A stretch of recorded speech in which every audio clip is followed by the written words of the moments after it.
చెప్తామబ్బా. నా బాధలు చెప్పుకునేదానికి కూడా లేరు. నా బాధలన్నీ మీకు చెప్తాను, మీరు వింటారా? నా పేరేమో సుశీలమ్మ. మా నాన్నగారు ఈయనకిచ్చి పెళ్లి చేశాడు. పెళ్లి చేసేటప్పుడు ఆయనకు ఆస్తుందా, అంతస్తులు ఉన్నాయా, అక్క చెల్లెళ్ళు ఉన్నారు, అన్నీ చూశాడు. కానీ ఆయనకి 2 చెవులు ఉన్నాయా, అవి వినిపిస్తాయా లేదని మాత్రం చూడలేదు. ఏం చేయాలో ఏమి చోట ఆయనతో. అబ్బా ఏంటి ఊరికి నసుకుతా ఉండవు? ఏం లేదండి, నా బాధ అంతా మీదే కదా. ఏంటి? ఏం లేదండి, పక్కింట్లో స్టార్ పెట్టారంట, మనం కూడా పెట్టుకుందామా? మన స్టార్ కూడా వెళ్ళిపోద్దులేవే, వ్యాపారం పెడుతున్నాం కదా. ఏం వ్యాపారమో ఏమో, ఎప్పుడు డబ్బు డబ్బు డబ్బు. మనము మీరు కూడా ఒకరు ఆలయానికి వెళ్ళొచ్చు కదా, ఆదివారం ఎలాగూ ఎక్కడికి వెళ్ళరు కదా. ఏంటి? చర్చికి అండి, చర్చికి ఆదివారం చర్చికి వెళ్ళొచ్చు కదా. పోతారే కానివే, ఎప్పుడు చర్చికి అని చెప్పడం, ఇలా పోతాను అంటాం. కొంచెం ఇంట్లో సరుకులు అయిపోయాయి, తెస్తారా? ఏంటి? సరుకులు అయిపోయాయండి, ఇంట్లో తెస్తారా? ఏంది సరుకులు అంటే ఇంట్లో పోతున్నాడు? ఏండి ఏంది? నువ్వే కదా ఇల్లు సాయంత్రం రమ్మన్నావు. సాయంత్రం కాదు, సరుకులు సరుకులు. సర్ఫ్ ప్యాకెట్ అయిపోయింది, గుడ్డలు ఉతకాల, తెస్తావా? చిన్నగా చెప్పు, సర్పే కదా తెస్తాలే. బాపు ఏందో ఈ చోట ఆయన తేగలేకపోతా ఉన్నా.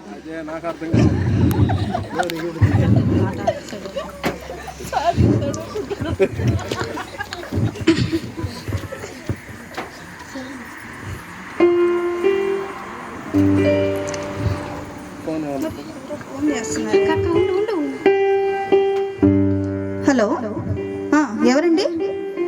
చెప్పండి అక్క. ఏంటి మా నాన్నగారికి బాగలేదా? అయ్యో వస్తున్నాను అక్క, వస్తున్నాను. బయలుదేరుతాం అక్క. అయ్యో మా నాన్నగారికి బాగలేదు, ఈయనేమో బయటకు వెళ్ళారు, ఊరికి వెళ్ళాలి, ఎలా? సర్ఫ్ తెచ్చారు. ఏమండి సర్ఫ్ కాదు కానీ మా నాన్నకి బాగలేదండి, ఊరికి పోదాం పదండి, బయలుదేరదాము. వద్దే, అది వేస్ట్.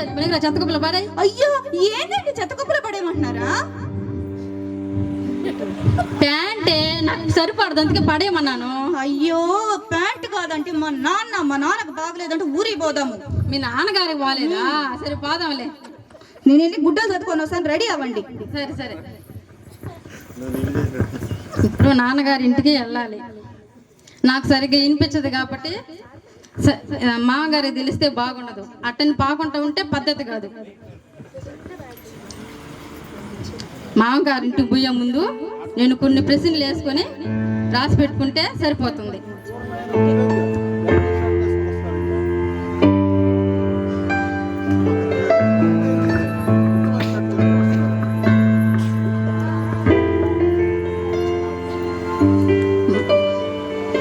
మొదటి ప్రశ్న, మామగారిని నేను మామయ్య గారు బాగున్నారా, ఎలా ఉన్నారా అని అడుగుతాను.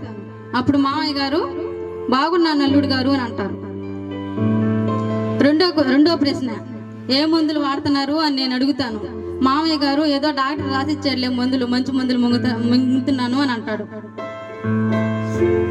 మూడో ప్రశ్న, మీరు భలేవారు మామయ్య గారు, మంచి ప్రశ్న సెలెక్ట్ చేసి పెట్టుకుంటారు నేను అంటాను. అబ్బా 3 క్వశ్చన్లు ప్రిపేర్ అయిపోయాను. ఇప్పుడు మామయ్య కాడ బాగా నాకు వినిపిదని అసలు డౌటే రాదు ఆయనకి. ఏమండి బయలుదేరారా? వెళ్దాం, రండి రండి రండి, పోదాం రండి. బట్టలు కూడా మార్చుకోవాలి, స్నానం కూడా. అయ్యో అక్కడ కూడా నీళ్లు ఉంటాయి, రండి పోదాం. అమ్మగారి ఇంటికంటే అసలు ఆగరమ్మా.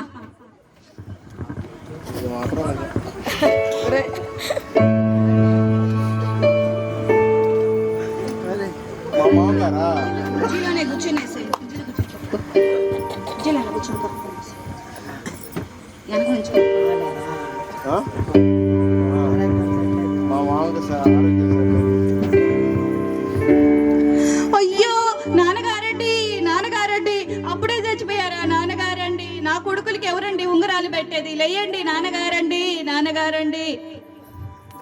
అబ్బా ఆగవే, నన్ను చెప్పేదాకా మీ నాన్న ఎందుకు చేస్తాడు? బతికే ఉన్నాడు. మామయ్య గారు, మామయ్య గారు. అయ్యో నాన్నగారండి, ఎలా ఉన్నారండి? ఓపగాకమ్మా, బతికే ఉన్నాను. మీ అమ్మ ఉదయం నుంచి నీ కోసం ఎదురు చూస్తుంది. ఇల్లు. సరే నాన్నగారండి, వెళ్ళొస్తానండి.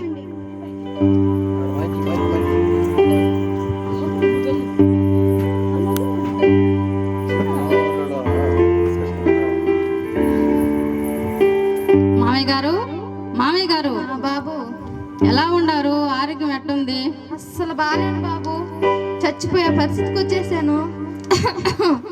చచ్చిపోయే పరిస్థితికి వచ్చేసాను బాబు. అవును, చూడాలని నేను ఎదురు చూస్తున్నాను, అందుకని మిమ్మల్ని పిలిపించాను. అవునా మామయ్య గారు, ఈ మాట అనగా నాకు చాలా సంతోషంగా ఉంది మామయ్య గారు. ఏంటి, నేను చచ్చిపోతానంటే నీకు సంతోషం ఉందా? అవునా మామయ్య గారు, ఏం మందులు వాడుతున్నారు? విషం వాడుతున్నా. నేను చచ్చిపోతానంటే ఏం మందులు వాడుతున్నాను అంటావా? అబ్బా, ఆ మంచి మందులు వాడుతున్నారు మామయ్య గారు, మంచి పని చేస్తున్నారు. ఎక్కడ చూపించుకున్నారు మామయ్య గారు? నేను చచ్చిపోతానన్నా కూడా నీకు బాధ లేకుండా పైగా ఎక్కడ చూపించుకుంటున్నారని అడుగుతున్నావా? శ్మశానంలో చూపించుకుంటున్నా. మంచి ప్లేస్ సెలెక్ట్ చేసి పెట్టినారు మామయ్య గారు. అయ్యో అయ్యో అమ్మా అమ్మా, నన్ను చంపేస్తాడమ్మా. అమ్మా సుశీల రామ్మా, ఈ చెవిటి పడితే ఎట్టే ఎత్తున్నావు అమ్మా? అయ్యో అయ్యో, మా నాన్నని ఏం చేస్తున్నారండి? అబ్బా, నేనేం చేశాను? గిలగల కొట్టేసుకున్నాడు. అయ్యో, మా నాన్నకి ఇప్పుడే బాగలేదు, మళ్ళీ చంపేస్తట్టున్నారు. రండి పోదాం.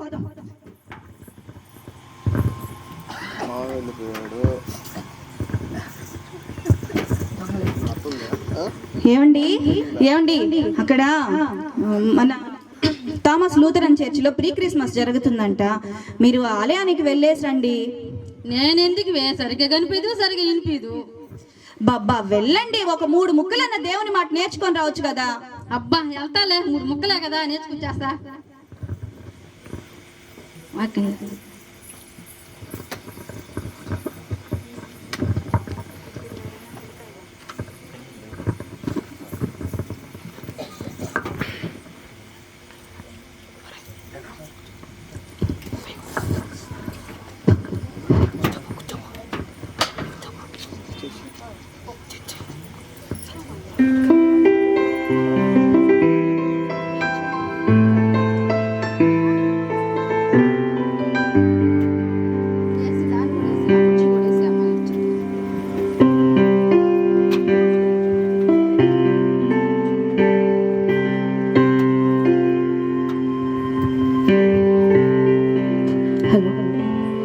అందరికి దేవుని నామంలో వందనాలు. అందరూ వచ్చారా? ఫస్ట్ ముక్క అందరూ వచ్చారా? అందరు కూర్చోండి. అందరు కూర్చున్నారా?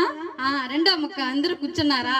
ఈరోజు ప్రీ క్రిస్మస్ సందర్భంగా మీరందరూ మారు మనసు పొంది ఇంకా వచ్చే నూతన సంవత్సరంలో మంచి దేవుణ్ణి మాటలు విని ఆయన ఎలా జీవించాడో అలానే మీరు కూడా జీవించాలని కోరుతున్నాను. ఈరోజు మనకు భోజనాలు కూడా ఉన్నాయి, అదంతా ముగించుకొని మీరు వెళ్ళండి. అందరూ వెళ్తున్నారా? మూడో ముక్క అందరూ వెళ్తున్నారా? 3 ముక్కలు నేర్చేసుకున్నా.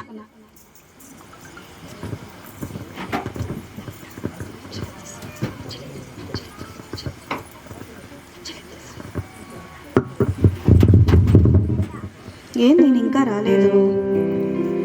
మా ఆవిడ చర్చికి వెళ్ళి 3 ముక్కలు నేర్చుకోమంది.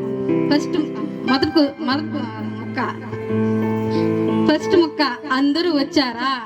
రెండో ముక్క అందరూ కూర్చున్నారా? మూడో ముక్క అందరూ వెళ్ళిపోతున్నారా? అమ్మాయ 3 ముక్కలు నేర్చేసుకున్నా. ఏమండి వచ్చేసారా? ఇప్పుడే వస్తున్నానే. నిన్న నేర్చుకున్నారా? నేర్చుకున్నా, 3 ముక్కలు నేర్చుకున్నా. అబ్బా పోనీలేండి, ఏదైతే ఏం దేవుని మాటలు 3 ముక్కలు నేర్చుకున్నారు చాలు. భోంచేశారా? అక్కడ బాగానే పెట్టినారు.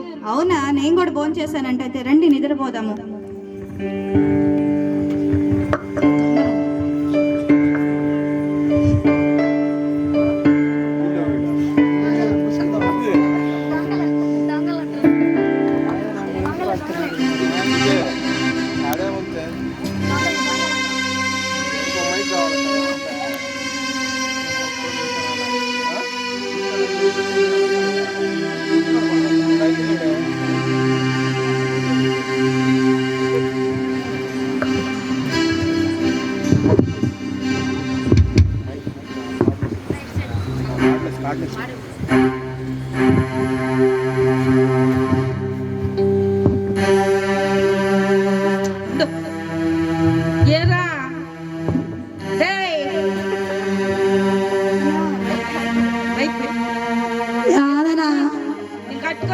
ఎలా ఉందా?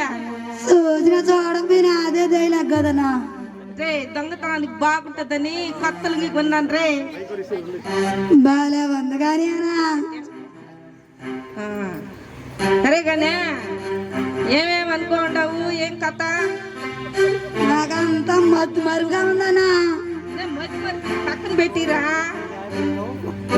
మతి మరపుని మర్చిపో. తర్వాత మనం దొంగతనం చేసేది జ్ఞాపకం పెట్టుకో. అలా మత్తు మరుపు మర్చిపోతా గానీ ఆ, మా నాయన రాయే. ఇదిగో దొంగతనం అంటే కట్టెత్తి సగల పెట్టుకొని బ్లేడ్ ఎత్తి చేతిలో పెట్టుకోండి కాదు రే. రే దొంగతనం అంటే చాలా ఉంది, అవన్నీ గుర్తు పెట్టుకోవాలా. అసలు నువ్వు దొంగ ఎందుకైనవరా? మా నాయన నన్ను చిన్నప్పటి నుంచి దొంగన కొడుకు అంటాడా, అందుకే నేను పోలీస్ అవ్వాలనుకున్నా. ఒరే పోలీస్ ఏముందిరా, ఏబిసిడీలు చదివేస్తే పోలీస్ అయిపోతావు. దొంగతనం అంటే ఎంత ఉండదో తెలుసు నీకా? చాలా ఉండదు. వాళ్ళ దగ్గర దొక్కాలా పోలీస్ అయితే ఎన్ని ఉన్నాయా? అందుకని మనం దొంగతనం చేస్తే చాలా డబ్బు వస్తుంది, మూటలు మూటలుగా వస్తుంది. అందుకని మనం బాగుపడిపోతాం. ఈరోజు నేను ఒకటి చెప్తా, నువ్వు నేర్చుకో. ఎవరు ఇంట్లో ఎవరు ఇళ్ళలోకి ఊర్లకు పోతున్నారా, ఎవరు ఇంట్లో ఎంతంత డబ్బు ఉందా, ఎంతంత నగలు ఉందా, ఎన్ని రాసుకో. అప్పుడు మన ఇద్దరం పోయేసి దొంగతనం చేసేద్దాం. అల్లా